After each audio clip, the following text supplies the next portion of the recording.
अंगुलीमाल की धम्म दीक्षा। कौशलराज पसनदी के राज्य में अंगुलीमाल नाम का एक डाकू रहता था। वह कठोर स्वभाव का था, जिसके हाथ सदा रक्त से रंगे रहते थे, जिसका काम ही था आदमियों को सदा घायल करना और उनकी हत्या करना। उसके मन में किसी भी प्राणी के लिए कोई दया नहीं थी। उसके कारण जो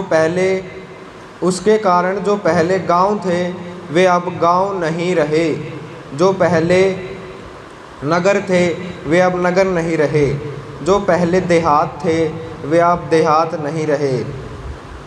जिस किसी आदमी की भी वह हत्या करता था, वह उसकी एक अंगुली काटकर अपनी माला में पिरो लेता था। इसलिए उसका नाम अंगुलीमाल पड़ गया था। एक समय जब भगवान बुद्ध सावतथी के जेतवनाराम में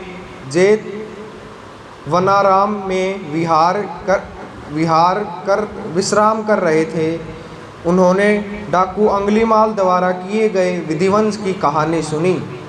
तथागत ने उस डाकू को एक धार्मिक पुरुष में बदल देने का निश्चय किया। इसलिए एक दिन भोजन ग्रहण करने के बाद वह अपना शयनासन छोड़कर पात्र चीवर धारण कर अंगुलीमाल की खोज में निकल पड़े।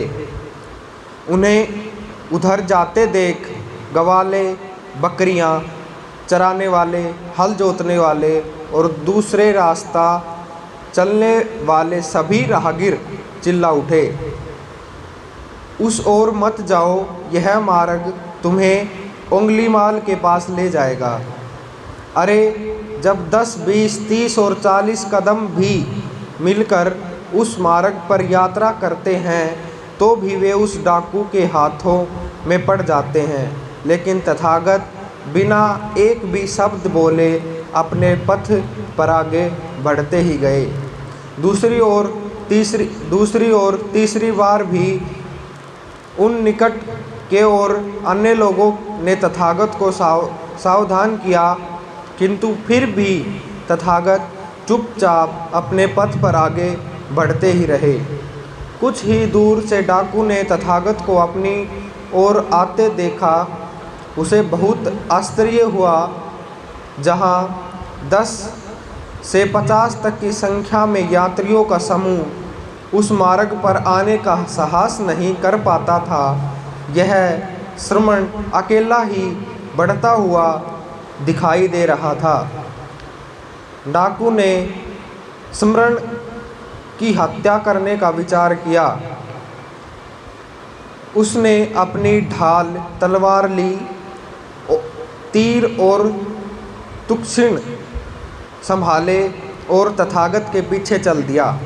तथागत अपनी स्वाभाविक गति से आगे बढ़ते चले जा रहे थे, किंतु डाकू अपने पूरे प्रयास के बाद भी उनको पकड़ नहीं पा रहा था। डाकू ने सोचा, यह विचित्र और आश्चर्यजनक बात है।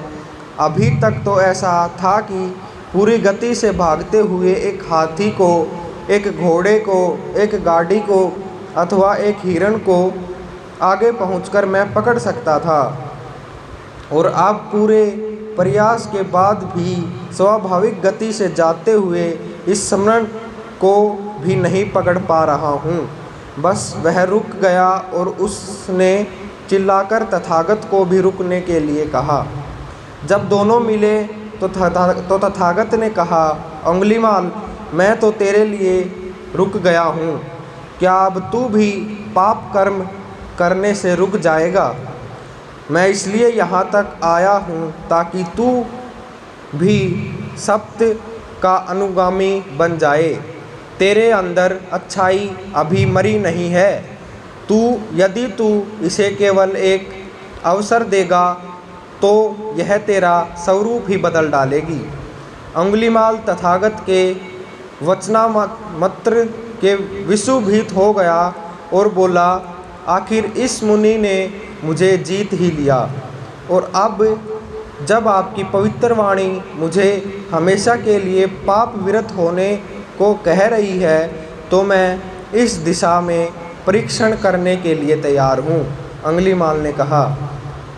उसने अपने गले में पड़ी हुई उंगलियों की माला को उतार कर एक गहरे गड्ढे में फेंक दिया और तथागत के चरणों में गिरकर भिक्षु संघ में प्रविष्ट होने की याचना की। देवताओं और मनुष्यों के शास्ता तथागत बोले, भिक्षु आ मेरा अनुसरण कर, और अंगुलीमाल उसी समय भिक्षु बन गया। भिक्षु अंगुलीमाल को अपना अनुचर बनाकर तथागत सावतथी के जेतवनाराम की ओर चल पड़े। ठीक उसी समय राजा पस्सेनदी के महल के आंगन में एक विशाल भीड़ चिल्ला चिल्ला कर राजा से कह रही थी, तुमने जिस राज्य को जीता उसी राज्य में जो अंगुलीमाल डाकू है वह विनाश कर रहा है, निर्दोष लोगों को जान से मार रहा है और उन्हें घायल कर रहा है। घायल कर उन मारे गए लोगों की उंगलियां को काटकर उनकी माला बनाकर गले में पहनकर अपनी शान समझता है। महाराज उसका दमन करे।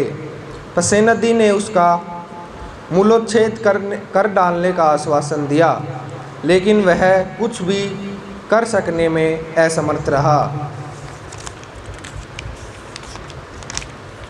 एक दिन प्रातःकाल राजा पस्सेनदी तथागत के दर्शनार्थ जेतवन गया। तथागत ने पूछा, राजन क्या बात है? क्या मगधराज सैन्य बिंबिसार के साथ कुछ विवाद है अथवा वैशाली के लिच्छवियों के साथ या किसी अन्य आक्रामक शक्ति के साथ कोई समस्या है? भगवान, इस प्रकार की कोई समस्या नहीं है, किंतु मेरे राज्य में अंगुलीमाल नाम का एक डाकू रहता है जो मेरे राज्य क्षेत्रों में उपद्रव मचा रहा है और मेरी प्रजा को परेशान कर रहा है। मैं उसका दमन करना चाहता हूँ, किंतु मैं ऐसा करने में असमर्थ ही रहा हूँ। राजन, यदि आप सब देखें कि अंगुलीमाल के दाढ़ी मूछ मुंडे हैं, उसने वस्त्र धारण कर रखा है, वह एक भिक्षु है। वह न तो किसी को मारता है, न चोरी करता है, न झूठ बोलता है, एकाहारी है और सद्गुणों का जीवन व्यतीत करता है। तो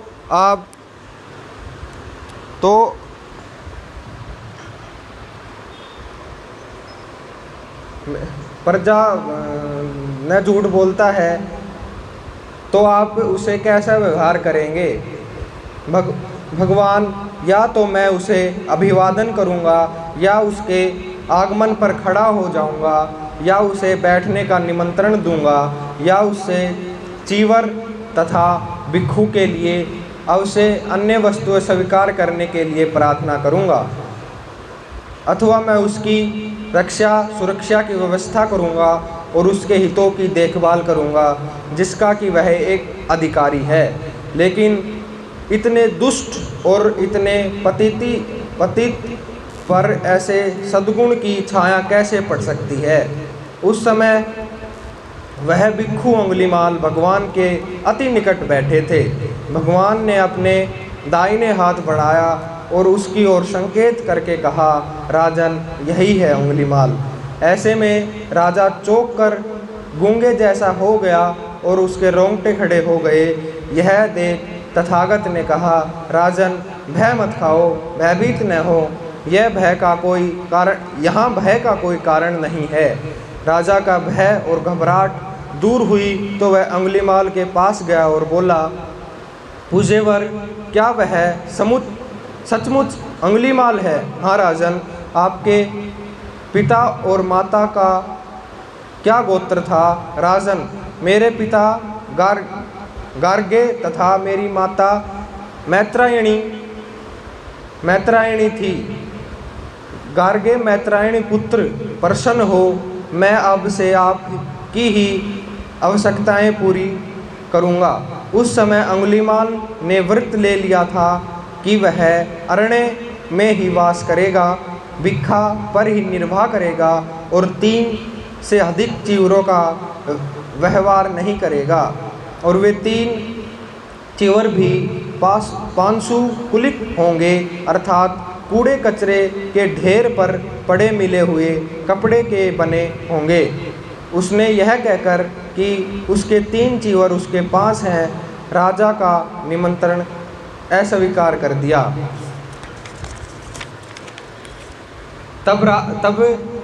तब राजा भगवान के पास गया और अभिवादन करने के बाद एक और बैठ गया और बोला, भगवान, यह आश्चर्य है, यह अद्भुत है। आप जंगली को पालतू बना लेते हैं, अदांत को दांत बना दे शिक्षित कर देते हैं, अशांत को शांत कर देते हैं।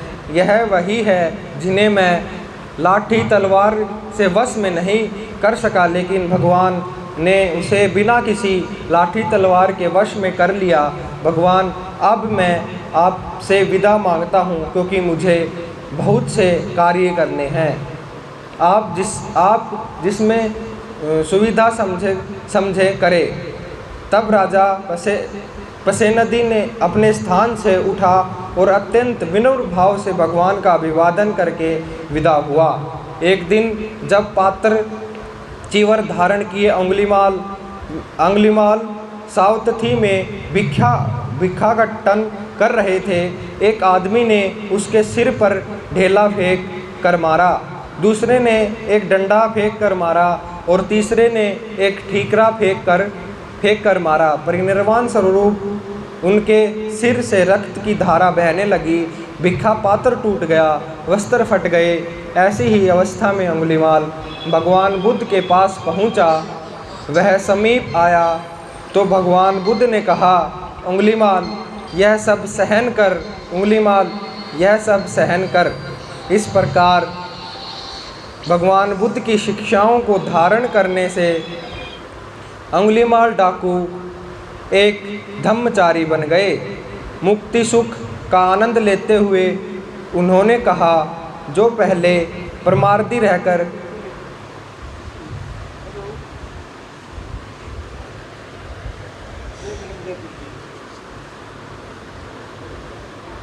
भगवान बुद्ध की शिक्षाओं को धारण करने से अंगुलीमाल डाकू एक धम्मचारी बन गए।